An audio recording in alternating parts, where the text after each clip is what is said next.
இந்த வித்தியாசமான ஒரு புதுமையான நீங்கள் எதிர்பார்க்காத ஒரு கதை அப்படிங்கிறது தான் நாங்கள் நியூஸ்லேயே கொடுத்துருந்தோம். படம் பார்த்துருப்பீங்க, அதான் உண்மை தானே அப்படின்னு தான் ஏற்றுக்குவீங்கன்னு நினைக்கிறேன்.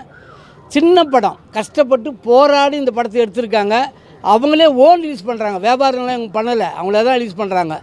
நீங்கள் சப்போர்ட் பண்ணால் தான் உண்டு வழி, வேறு வழி கிடையாது. இது வரைக்கும் வந்த சின்ன சின்ன படங்கள்லாம் ஜெயிச்சதுக்கு காரணம் நீங்கள் தான். பல படங்கள் வெற்றிக்கு நீங்கள் தான் காரணமாக இருக்கீங்க. அதுவும் சின்ன படங்களுக்கு பெரிய உதவியாக இருக்கீங்க. அதே மாதிரி ஒரு சின்ன படம் இதை நீங்கள் தான் தூக்கி விடணும், நீங்கள் தான் சப்போர்ட் பண்ணணும். உங்களை நம்பி தான் வந்திருக்காங்க. எல்லா சைடும் அவங்க சுற்றிட்டு யாருமே காப்பாற்ற மாட்டாங்க, ப்ரெஸ்ஸு தான் காப்பாற்றணும்னு நம்பி வந்திருக்காங்க. நீங்கள் தான் காப்பாற்றணும், நீங்கள் தான் தூக்கி விடணும். உங்கள் விமர்சனம் அவ்வளோ பெரிய சப்போர்ட்டாக இருக்கணும். இந்த படத்தில் ஏதாவது குறை இருந்தால் என்கிட்ட நேரடியாக இல்லை இவங்ககிட்ட நேரடியாக சொல்லிவிடுங்க.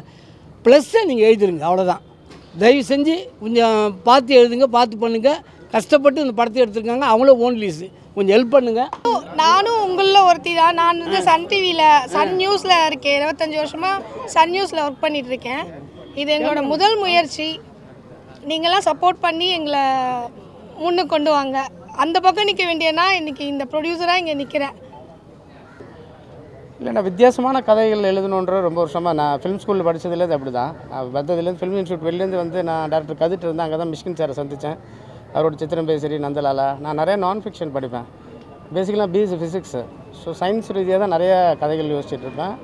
நம்ம இங்கே கமர்ஷியல் சினிமா மட்டும் நிறையா கதைகள்லாம் பண்ணிகிட்ருப்பேன். இந்த படம் தான் என் முதல் படம் அப்படின்றது எனக்கே நானே ஜட்ஜ் பண்ணல. கொரோனா டைமில் 2020 எழுதுனது. ஏன்னா ரீசெண்டாக அந்த டைமில் டோட்டலாக நிறைய எம்டினஸ் இருந்தது வேர்ல்டு பூரா. when you go outside road எல்லாம் எம்டி, எல்லாமே எம்டியாக இருந்தது. ஸோ அதில் ஒரு இன்ஸ்பைரஸ் ஆச்சு. அது இல்லாமல் நான் ரொம்ப வருஷத்துக்கு முன்னாடி ஃபோபியாஸ் பற்றி நிறையா படித்ததுனால எந்த ஃபோபியா வேர்ல்டில் யாரும் சொல்லலை அப்படின்றது அது எடுக்கும்போது கியூனோஃபோபியா யாரும் சொல்லலை. அது இது ஃபிலாசபிக்கலாக கனெக்ட் பண்ணணும்னு எனக்கு தோணுச்சு. வெறும் மெட்டீரியலிஸ்டிக்காக எம்டி ஸ்பேஸ்ன்னு சொல்லாமல் லைஃப்பில் நிறைய லாஸஸ் நடந்ததுன்னா நம்ம மனசில் ஒரு வெற்றிடம் உருவாகும். ஸோ அதெல்லாம் கனெக்ட் பண்ணி சொல்லணும், ஒரு இன்ட்ரெஸ்டிங்காக சொல்லணும்னு. இது ரொம்ப மெயின் ஸ்ட்ரீம் சினிமா மாதிரி என்னால் பண்ணியிருக்க முடியும். ஆனால் ஆஃப்டர் பேண்டமிக்கு ஓடிடியோட எக்ஸ்போஷர் பப்ளிக் கிடச்சதுனால, இன்டர்நேஷ்னல் சினிமாலாம் மக்கள் பார்த்ததுனால, தர லோக்கலுக்கு கமர்ஷியல் படம் பண்ணக்கூடிய டேரக்டர் தான், ரைட்டர் தான் நான். ஆனால் ரொம்ப தைரியமாக இப்படி ஒரு கூட்டம் இந்த மாதிரி ஒரு படத்தை ரசிப்பாங்க. ஏன்னா எனக்கு கொரியன் படம், சைனீஸ் படம், எல்லா மாதிரி படங்களும் டாக்குமெண்ட்ரிலேருந்து எல்லாம் பார்க்க ஆரம்பிச்சிட்டாங்க. ஸோ அதனால் அந்த ஒரு தைரியத்தில் தான் இந்த படமே ரொம்ப தைரியமாக ப்ரெசென்ட் பண்ணுது. ப்ரெசன்டேஷனே ஆமாம், கோ டைரக்டர் ஒர்க் பண்ணேன். ஆமாம். இல்லை, நான் முக்கால்வாசி நீங்கள் பார்த்தீங்கன்னா கிட்டத்தட்ட 99% அவரோட சாயல் இருக்கோட ரொம்ப தெளிவாக இருந்தேன். அவரோட நண்பர். நான் சித்திரம் பேசரி, இல்லை சித்திரம் பேசரி, நந்தலாலா கோ டைரக்டர் ஒர்க் பண்ணேன். நான் வந்து ஏன்னா அவர் ஒரு மிகப்பெரிய இயக்குனர். அவர் ஸ்கூல்லேருந்து வரும்போது நம்ம வந்து நான் ஃபிலிம் இன்ஸ்டியூட் படிச்சிருந்தாலும் கடைசியாக வந்தது அவர் ஸ்கூல்ன்றதுனால அவரோட சாயல் இருந்தால் நான் தனித்துவமாக இருக்க முடியாது. அதனால் நீங்கள் இந்த படத்தில் பார்த்தீங்கன்னா கலர்ஸே வந்து எல்லோ லேம்ப் யூஸ் பண்ணக்கூடாதுன்னு சொல்லிட்டேன். நான் கேமராமேன் பிளாக் ப்ளூ தான் யூஸ் பண்ணேன். ஒயிட் லைட் சோர்ஸ் தான் யூஸ் பண்ணியிருக்கேன். ஸோ இதில் வந்து அவரோட இதில் எல்லோ லைட் சோர்ஸ் இருக்கும். நைட்லாம் வந்து எல்லோ லைட் சோர்ஸ் யூஸ் பண்ண சொன்னால் எனக்கு பர்டிகுலராக வேணான்ட்டேன். அதாவது அவர் மேலே எனக்கு பயங்கர அன்பு உண்டு, மரியாதை உண்டு. பட் அவரோட இவரோட இதுன்னு இருக்கக்கூடாது. நான் ஒரு இண்டிவிஜுவாலிட்டி இருக்கணும்னு நினைக்கிறேன், ஒரு ஃபிலிம் ஸ்கூல்லேருந்து வந்ததுனால. ஆமாம், இந்த கதை இது வந்து நான் தான் சொல்லிட்டேன். நான் பக்கா கமர்ஷியல் ரைட்டர். இவர் என்னோடய ப்ரொடியூசர், நடிச்சிருக்காரு, 20 ஃபிலிம்ஸ் ஒன்றா படித்தார். 25 இயர்ஸாக என்னோடய எல்லா கதைகளும் தெரியும். நாளைக்கு பெரிய பெரிய ஆக்ஷன் ஹீரோவுக்கும் கதைகள் இருக்குது. ஆனால் நான் படம் நான் ஏன் இப்படி பண்ணியிருக்கேன்னா, இப்படி ஒரு படத்தை பார்க்க ஒரு சின்ன கூட்டமாவது வெளியில் இருக்காங்கன்னு நம்பிக்கையில் தான் பண்ணியிருக்கேன். ஏன்னா நானும் தஞ்சாவூர்லேருந்து ஒரு ரசிகனாக தான் வந்தேன். இங்கே வந்து தான் நிறையா கற்றுக்கிட்டேன் ஃபிலிம் ஸ்கூல்லேருந்து. அதுக்கப்புறம் இங்கே உள்ள அனுபவங்கள்லாம் வச்சு. இல்லை, அது நீங்கள் கேட்குறீங்க, அது நானே கேட்டால் ஒரு காலத்தில். நான் ஏன் இப்படி பண்ணியிருக்கேன்னா, இது என்னோட பிழைப்பு. முதல்ல first hand bread and butter. 25 years ஸ்ட்ரகிளுக்கு அப்புறம் இதை பண்ணுறேன். why I should take this kind of film? ஏன் இதையே வந்து கீனோ பக்கத்தில் காமிச்சு ஜூம் ஜாம் இப்படிலாம் பண்ணியிருக்க முடியும்ல? பர்பஸாக பண்ணி இந்த கண்டென்ட்டுக்கு ரொம்ப ஹானஸ்ட்டாக இருந்தேன். அது ஒய்ட்லேயே தான் இருக்கணும், 2 ஷாட்லேயே இருக்காது. 2 பேருக்கு சேர்ந்தே காமிச்சிருக்க மாட்டேன். இந்த பையனோட பாயிண்ட் ஆஃப் வியூவில் தான் கீனோ இருக்கும். நான் தான் கீனோவை நடித்தேன். நான் ஒரு டைரக்டராக ஆசைப்பட்டு நடிச்சு ஃபஸ்ட்டு டைம் வேர்ல்டு ஒரு டைரக்டர் ரைட்டர் நடிச்சிருக்கேன், மெயின் டைட்டிலர் ரோல். ஆனால் மூஞ்சி காமிக்காமல் நடிச்சிருக்கேன், வெறும் உடல் மொழியில். அதில் எதுவுமே நான் வந்து படங்கள்லாம் பார்ப்பேன், எல்லாம் பண்ணுவேன். ஆனால் நான் பண்ணும்போது ரொம்ப ஹானஸ்ட்டாக இருப்பேன். எதுலேருந்து இன்ஸ்பிரேஷன் வந்துடக்கூடாதுன்னு நினைப்பேன். ரொம்ப பிகினிங் பீரியடில் ஒரு ஃபவுண்டேஷன் டெக்னிக்கலாக போட்டோன்னா ஃபிலிம் இன்ஸ்டியூட் படிக்கும்போது அதெல்லாம் எதுவும் எடுக்கல, அதெல்லாம் எதுவுமே எடுக்கல. நம்ம நார்மலாக எனக்கு சார். ஆமாம் சார். இல்லை பையன் வந்து கீனோன்னா இப்போ கடைசியாக டாக்டர் எக்ஸ்ப்ளனேஷன் கொடுக்குறாருல்ல, பையன் ஏன் கீனோன்னு கத்துறானா, அந்த கனவுல அது வந்து hi Dharan I am coming I am கீனோன்னு கத்துது இல்லை, அது கீனோன்னு ஃபஸ்ட்டு சீன் தண்ணியிலேருந்து எந்திரிச்சு வருது இல்லை, கடல்லேருந்து அது கொடுத்த அது வந்து பேர் அதுதான் இருந்தது. இது ஒரு மாதிரி ஒரு ஸ்ட்ரெயிட் சைக்காலஜிக்கல் ஃபேண்டசி மிஸ்ஸி தான். இது வந்து நம்ம ஒரு ஹாரர் மாதிரி போகிற மாதிரி போய் இருக்குது. நீங்களே பாருங்க, ரொம்ப இது கமர்ஷியலைஸ் பண்ணணுன்னா ஒரு செகண்ட் ஆகுது. என்னை நம்பி அவ்வளோ சுதந்திரம் கொடுத்தாங்க அந்த ப்ரொடியூசர். அவங்க நினச்சிருந்தாங்கன்னா ஒரு ஷார்ட்டுக்கு ஒரு கட்டுக்கும் நினச்சிருந்தேன்னா அவ்வளோ இது இல்லாமல் இப்படி பண்ணுங்க அப்படி பண்ணுங்கன்னு சொல்லியிருக்கலாம். ஆனால் இவ்வளோ ஃப்ரீடமாக எனக்கு ஒரு ஃப்ரெண்டாக இருந்ததுனால இப்படி ஒரு படம் என்னால் பண்ண முடிஞ்சுது. என்னை நம்பி காசு போட்டிருக்காங்க. நான் வந்து 25 இயர்ஸ் ஸ்ட்ரகிளுக்கு அப்புறம் ஏன் இவ்வளோ டஃப்பாக ஒரு படம் ப்ரெசென்ட் பண்ணோம். I hope there is a big crowd or at least a small crowd to enjoy this film. ஏன்னா இன்றைக்கி இன்டர்நேஷ்னல் எக்ஸ்போஷர் வந்துருச்சு. நம்ம வந்து இதுதான் ரசிப்போம் அப்படின்னு கொடுக்க முடியாது. ஃபார் எக்ஸாம்பிள், இப்போ போகிறோம் வெளியில் போகிறோம், ஒரு அழகான பெண் வரா, இப்போ இன்றைக்கி 6 மணிக்கு போகிறா அப்படின்னா நாளைக்கும் அதே 6 மணிக்கு அந்த பெண் வருவான்னு சொல்ல முடியாது. அது மாதிரி தான் நம்ம வந்து சினிமானில் எல்லாத்தையும் அப்படி எடுத்து அப்படி நம்மளாம் நினச்சிக்கிறோம். இப்படி படம்னா இப்படி தான் இருக்கணும், படம் தான் அப்படி இருக்கணும், இப்படி இருந்தால் தான் ஓடும், அப்படி இருந்தால் தான் ஓடும் அப்படின்னு நினச்சிக்கிறோம். நான் தான் ஒரு 15 இயர்ஸாக மியூசிக்கில் ஃபுல்லாக உள்ளே போய் மியூசிக் கற்றுக்கிட்டு எல்லாம் மியூசிக் பண்ணியிருக்கேன் அந்த படத்துக்கு. நான் நினச்சேன் ஃபஸ்ட் டைம் மியூசிக்கு ஆடியோ ட்ராக் வைக்கணும், அதுன்ட்டு 5 நிமிஷம் பாட்டு, 6 நிமிஷம் பாட்டு, 4 நிமிஷம் பாட்டெலாம் வச்சுருக்க முடியும். நான் ரொம்ப ஹானஸ்ட்டாக இந்த ஸ்கிரிப்டுக்கு ஹானஸ்ட்டாக இருந்தேன்.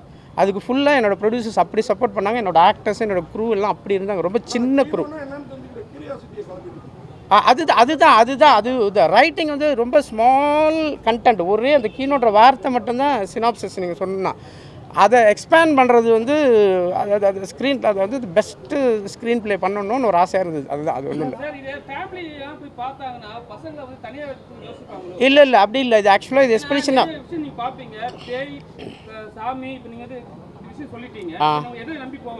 இல்லை இது வந்து 13 இயர்ஸ்க்கு கீழே உள்ள கிட்ஸுக்கு காமிக்கணும்னு சொல்லி தான் சர்டிஃபை பண்ணும்போது பிஜி பேரண்டல் கைடன்ஸ், அதாவது இன்டெலெக்சுவலாக இருக்க கண்டென்ட், அதாவது கண்டென்ட் கம்யூனிகேட் பண்ணுறதுக்கு தான் பேரண்ட்ஸ் வேணும். ஃபியர் ஃபேக்டர் 3 வயசுக்கு கீழே தான் இருக்கும். நான் வந்து மியூசிக்கலாகவே கம்போசராக இன்னும் பயங்கரமாக அந்த கீனோ ஓவராக பயமுறுத்திருக்கலாம். நான் அதை பண்ணலை. நான் ரொம்ப ஹானஸ்ட்டாக பண்ணேன். மியூசிக்லேருந்து ப்ரெசன்டேஷன், ஷார்ட் டிவிஷன்ஸ்லேருந்து. ஏன்னா இந்த படம் நான் 25 வருஷம் அனுபவத்துக்கு அப்புறம் ஒரு ஷார்ட் வைக்கும்போது இதை ஏன் நான் வைக்கணும், 1000 படத்தில் லட்சக்கணக்கான படத்தில் பார்த்துட்டேன் நினச்சி தான் வச்சேன். ஒன்று பண்ணுறோம், அது ஒழுக்கமாக பண்ணுவோம். ஏன்னா நானும் ஆடியன்ஸாக இருந்து வந்தவன் தான், வானத்திலேருந்துலாம் குதித்து வரல. அது மாதிரி ஆமாம் ஆமாம் ஆமாம் ஆமாம்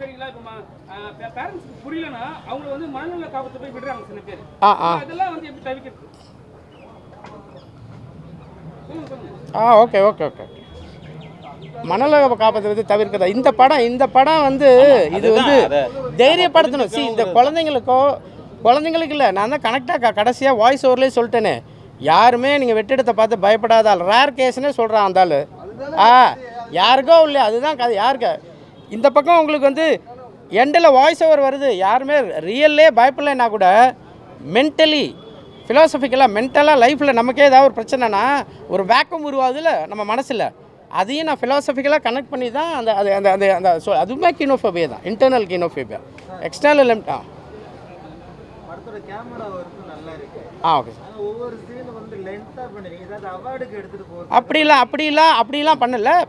ரைட் ஃப்ரம் த பிகினிங்லேருந்து இது வந்து ஸ்பேஸ் பற்றின படம், எம்டி ஸ்பேஸ் பற்றின படம். அதனால் ஒரு கான்வர்சேஷன் சீனாக இருந்தாலும் எதாக இருந்தாலுமே நான் வந்து இப்படி ஒரு கண்டென்ட்டை கடைசியில் சொல்ல வரும்போது நம்பணும் ஆடியன்ஸு. ஸோ டைரக்டோரியலாக ப்ரெசன்டேஷனாக ஷார்ட் டிவிஷன் நான் கொஞ்சம் உஷாராக இருந்தேன். நினச்சிருந்தா க்ளோஸ்அப்ஸில் கட் பண்ணிலாம் போயிருக்கலாம். அது ஹோல் ஃபிலிம்லேயே பார்த்தீங்கன்னா கீனோக்கும் க்ளோஸ்அப் இருக்காது, இவங்களுக்கே ஒரு 4-5 க்ளோஸ்அப்ஸ் தான் இருக்கும். ஏன்னா அந்த படமே எம்டியை பற்றின படம். நீங்கள் வந்து ஃப்ரேமில் வந்தீங்கன்னா இந்த படம் பெரிய விஎஃப்எக்ஸ் கிடையாது, பெரிய இதெல்லாம் கிடையாது. ஆனால் இந்த படம் ஒயிட் ஸ்க்ரீனில் பார்க்க வேண்டிய ஒரு படம். ஏன்னா அது வந்து ஃபுல்லாக ஒரு வைடு கண்டென்ட். ஏன்னா உங்களுக்கு இன்டர்நேஷ்னல் ஏரியாலானா அங்கே இன்டர்நேஷ்னல் டேரக்டர்ஸ்லாம் லாங் டேக்ஸ் வச்சாங்கன்னா அப்படி பெருமையாக இப்போ எழுதுகிறாங்க. இப்போ கூட ரீசெண்டாக அது ஒரு படம் வந்து பயங்கரமாக எழுதுனாங்க லாங் டேக்ஸ்னு. அப்படி மாதிரி இன்ஸ்பயர் பண்ணல. இப்போ என்னோட அடுத்த படம் இதே மாதிரி ப்ரெசன்டேஷன் இருக்காது. இந்த கதை இப்படி ப்ரெசென்ட் பண்ண என்ன அனுமதிச்சு இந்த தயாரிப்பாளர் எனக்கு அவ்வளோ சுதந்திரம் கொடுத்ததுனால என்னால் இப்படி ஒரு ப்ரெசென்ட் பண்ண முடிஞ்சுது. May 9th release. இப்போதைக்கு ஒரு 50 தேட்டர்ஸ் இது பண்ணியிருக்கோம். படிப்படியாக சாட்டர்டேக்கு அப்புறம் பிக்கப் ஆகும் நான் நம்புகிறோம். உங்களோட ரைட் அப்னாலையும் மக்களோட இதனாலையும் வரும்ன்ட்டு நான் நம்புகிறேன். யார் சார்? மணல் இல்லை முன்னிலை இல்லை சார், அவர் நடிகர், ஆக்டர், நடிக்கிறதுக்கான முயற்சியில் இருக்கிறேன். Thank you sir.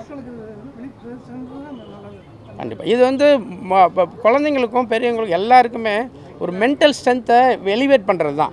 எல்லாருமே எப்போதுமே சந்தோஷமாக இருக்கிறது இல்லை. சந்தோஷன்ற நம்ம ஒரு ஓகே தான், ஆனால் ஏதோ சந்தோஷமாக இன்றைய உலகத்தில் இருந்தால் கூட ஏதோ ஒரு ஆழ்மனத்தில் ஒரு பயத்தோடையே தான் இருந்துகிட்டு இருக்கோம். அது தேவையில்லை. அது வெறும் அதெல்லாம் சொல்லலைன்னா கூட கிட்டத்தட்ட அதில் அந்த அந்த பயத்தினாலேயே நமக்கு உள்ளுக்குள்ளே ஒரு வேக்கம் உருவாயிடுது இல்லை. அதெல்லாம் தான் இந்த இந்த கீனோ சொல்லியிருக்கு. வெறும் ஒரு ஆமாம் ஆமாம் ஆமாம் மாயாரன்றது எப்படி உங்களுக்கு தெரியும்? அது உங்களுக்கு ஏங்க டெல்லியில் இதில் படம் எடுக்கிறேன்னு சொல்லிட்டு ஊட்டியில் வந்து பேட்ச் ஒர்க் பண்ணுறான். அதெல்லாம் நீங்கள் மாயறன்றதால தெரியுது. ஏன் முடிச்சூர் பக்கம் வாங்க, இந்த மாதிரி வீடு காட்டுறேன் இதோடு சொல்கிறேன் வாங்க. தேங்க்யூ நீங்கள் போய் சார். தேங்க்யூ. அதான் அந்த மாதிரி இதோட இன்டீரியர். ஆமாம் ஆமாம் ஆமாம் அந்த வீடு சொன்னார் அண்ணன் தெரிஞ்சதுனால. நான் வேறு யாராவது கேள்வி கேட்குறா கேளுங்க. இவர் மெயின் என்னோட நெருங்கிய நண்பர். இந்த படத்தோட மெயின் கதாபாத்திரம் ஆக்சுவலாக இந்த படத்தோட மகாதாரா பகவத்.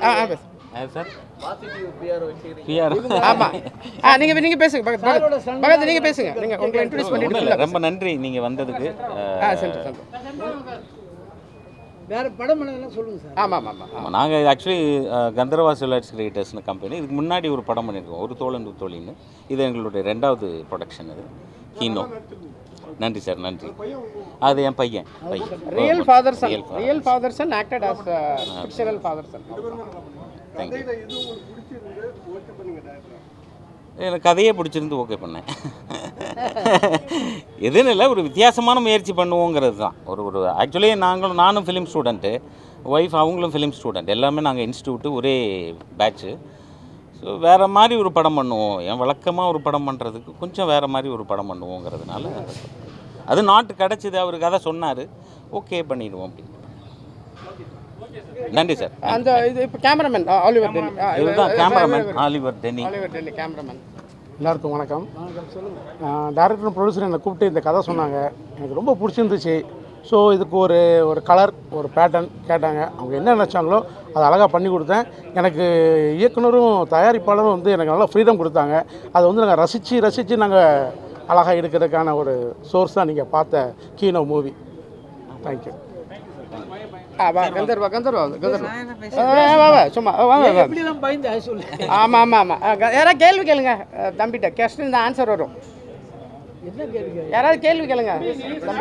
படம் சொல்லும் போது இது மாதிரி ஒரு விஷயம் சொல்லியிருப்பாங்க, எம்டிஆர் விஷயத்தை காட்டியிருப்பாங்க. அதை எம்டிஆர் மூலம் வீடியோ எடுத்திருப்பாங்க. இவங்களுக்கு என்ன தோணுச்சு? அவங்க ஃபஸ்ட்டே சொல்லிட்டாங்க, அந்த எம்டி ஸ்பேஸை பார்த்து தான் அந்த கேரக்டர் பயப்படுறான். ஸோ அதனால் அதுக்கு தகுந்த மாதிரி மைண்ட் ஃபிக்ஸ் பண்ணிட்டேன், அப்படி தான் நடிக்கணும். சின்ன வயசுலேருந்தே எனக்கு ஆக்டிங்னா ஆசை. சரி. இல்லை அதெல்லாம் எதுவும் போகல. ஆமாம் அவர் அவர் வந்து நான் 50% சொன்னேன். அவர் அழகாக அவரே எல்லாமே பண்ணிட்டார். சின்ன கரெக்ஷன்ஸாக இருக்கும். இவரும் சரி, இவரெல்லாம் அப்படியே இருந்துட்டார். பகத்சிங்லாம் நல்லா பண்ணியிருக்கு. ராஜு கேரக்டர்லாம் இல்லை, அது நிறைய படங்கள் வந்துருச்சு சார். அது நிறைய பேர் பேசினாங்க. இல்லை அது ஓகே, பட் அது வந்துருச்சு நிறையா. அதெல்லாம் புரியுது. அதை தான் நான் ஒரே வார்த்தையில் முடிச்சிட்டேன்னா, I would have made this film பக்கா கமர்ஷியலி. இதே பட்ஜெட்டில் செம்மையாக பண்ணியிருக்க முடியும். இதுவும் கமர்ஷியல் ஃபிலிம் தான். இந்த படம் மெயின் ஸ்ட்ரீமில் போச்சுன்னா இன்னும் வேறு மாதிரி படங்கள் வரும். நானும் வேறு மாதிரி நல்ல மாதிரி படங்கள் தான் பண்ணுவேன். அதுக்காக எல்லா படமும் இந்த மாதிரி தான் டஃப்பாக பண்ணுவேன்னு கிடையாது. அடுத்தது ரொம்ப நீங்கள் எந்த ஆர்டிஸ்ட் டேட்டு கொடுங்க பண்ணுறேன். எல்லாருக்கும் இருக்கு. நான் படிக்கிறது தான் வேலை. ஏதாவது சான்ஸ், ஏதாவது நல்ல சான்ஸ் கிடைச்சா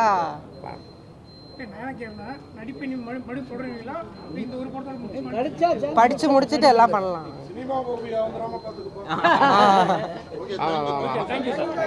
ஆமாம். இது ஒரு சின்ன பையனாக நடித்தான். அந்த ஹாஸ்டல்லாம் வருவானே, அந்த பையனுக்கு மோட்டிவேட் பண்ணுவானே. இந்த இவர் வந்து இந்த புரோக்கராக நடித்தவர் சிவம். இவர் கண்ணதாசன் அந்த மேனேஜராக நடித்தவர். 1000 ரூபாய் கட்டுறது. வணக்கம் பத்திரிகையாளர் அனைவருக்கும் வணக்கம். நான் வந்து ஒரு நடிகன். இப்போ நம்ம அண்ணன் வந்து இதில் வந்து ஈபியாக ஒர்க் பண்ணியிருக்கேன், எக்ஸிக்யூட்டிவ் ப்ரொடியூசர். திடீர்னு அவர் ஃபோன் பண்ணி இந்த மாதிரி ஒரு நம்ம ப்ரொடக்ஷனில் ஒரு படம் பண்ணுறோம், சரி நீங்கள் வா, என்ன நீ வந்து ஈபியாக ஒர்க் பண்ணுறியான்னு கேட்டார். அண்ணே எப்படிண்ணே ஈபியாக ஒர்க் பண்ணுறது? சரி ஓகே சொல்லிட்டீங்க, சரி பண்ணிடுவோம் அப்படின்ற ஒரு இதில் வந்து ஈபின்னு ஒரு போஸ்டிங் எனக்கு கொடுத்தாரு. நான் வந்து இது ஒரு நடிகனாக பண்ணேன். எனக்கு ஒரு ஈபி கேரக்டர் கிடச்சிருக்கு, அதை எப்படி முழுமையாக நம்ம இது பண்ணி கொடுக்கணுன்னு நம்ம யூனிட்டில் யாருக்கும் எந்த குறையும் வச்சதில்லை. இதுவரைய யாருக்கும் எந்த பெண்டிங் எதுவுமே கிடையாது, எல்லாம் நல்லா சிறப்பாக பண்ணோம். சிறுதுளி பெருவெள்ளம் அப்படின்னு சொல்கிற மாதிரி இது ஒரு சிறுதுளியாக ஒரு இது பண்ணியிருக்கோம். அது பெருவெள்ளமாக பத்திரிக்கையாளர் உங்கள் கையில் தான் இருக்குது. நீங்கள் ஒரு நல்ல வரிகளும் வாசகங்களும் எழுதி நீங்கள் கொடுக்குறதுல இந்த ஆடியன்ஸ் பீப்புள் எல்லாருமே வந்து நமக்கு ஃபுல் சப்போர்ட்டாக இருப்பாங்க அப்படின்ற ஒரு நம்பிக்கை இருக்குது. கண்டிப்பாக பத்திரிகையாளர் எல்லாத்தையும் நம்பியிருக்கோம். எல்லோரும் சார் கூட சொன்னார், சின்ன படங்கள் பண்ணுறீங்க, பத்திரிகையாளரை நம்பி நீங்கள் இது பண்ணுறீங்க, நீங்கள் ஒரு நல்ல கண்டென்ட்டு நல்ல ஒரு கான்செப்டாக ஒரு விஷயம் பண்ணிங்கன்னா எங்களுக்கும் சப்போர்ட்டாக இருக்கும்னு. எங்களுக்கும் பண்ணணும்னு ஆசை. இது வந்து நீங்கள் வழிகாட்டி விடுங்க, அடுத்து பெரிய கண்டென்ட்டாக நல்லதாக பண்ணுவோம். வாய்ப்புக்கு நன்றி அளித்ததுக்கு நன்றி.